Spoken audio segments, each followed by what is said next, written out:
অসংখ্য মানুষের সামনে একজন মানুষকে পিটিয়ে ইটপাথর দিয়ে মাথা থেতলে নৃশংসভাবে হত্যা করা হলো। এরপর রক্তাক্ত ওই মরদেহের উপর উঠে দুই তরুণ লাফিয়েছে। একজন মরদেহে চর মেরেছে, আরেকজন লাথি মেরেছে। ভয়াবহ বর্বর এই ঘটনাটি ঘটেছে পুরান ঢাকার স্যার সলিমুল্লাহ মেডিকেলের সামনে। নিহত মানুষটির নাম লালচাঁদ ওরফে সোহাগ। তিনি পুরান ঢাকার বাঙ্গারি ব্যবসায়ী। একসময় যুবদলের রাজনীতির সঙ্গে যুক্ত ছিলেন। যারা তাকে হত্যা করেছে তারাও যুবদলের বিভিন্ন পর্যায়ের নেতাকর্মী। পুলিশ বলছে ব্যবসায়িক দ্বন্দ্ব ও পূর্ব শত্রুতার জের ধরে এই হত্যাকাণ্ড ঘটানো হয়েছে।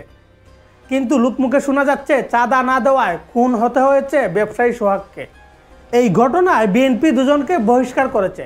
পরিবারের পক্ষ থেকে দায়ের করা মামলায় আসামি যুবদলের কেন্দ্রীয় নির্বাহী কমিটির সাবেক সহজলবায়ু বিষয়ক সম্পাদক রজ্জব আলী পিন্টু ও ঢাকা মহানগর দক্ষিণ যুবদলের যুগ্ম আহ্বায়ক সাবা করিম লাকিকে প্রাথমিকভাবে সদস্যপদ সহ দল থেকে আজীবন বহিষ্কার করা হয়েছে।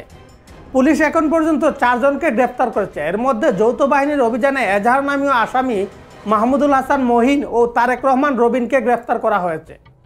এই ঘটনায় সবচেয়ে আশ্চর্যের বিষয় হলো সিসিটিভিতে ধরা পড়া ভিডিওতে দেখা গেছে ব্যস্ত সড়কে অনেক মানুষের সামনে এই ঘটনা ঘটেছে। লোকজন ঔৎসুক্য নিয়ে দেখেছে, কিন্তু কেউ এগিয়ে আসেনি। হাসপাতালের নিরাপত্তার দায়িত্বে থাকা আনসার সদস্যের ক্যাম্প ছিল পাশেই, তারাও কেউ এগিয়ে আসেনি। প্রশ্ন হচ্ছে, এখন রাষ্ট্রীয় ক্রসফায়ার গুম নেই, কিন্তু মব করে মানুষ হত্যা চলছেই। আচ্ছা, এই দেশের মানুষের জীবনের কি কোনো দাম নেই? বছরের পর বছর ধরে যে বর্বরতা চলছে সেগুলো কি চলতেই থাকবে?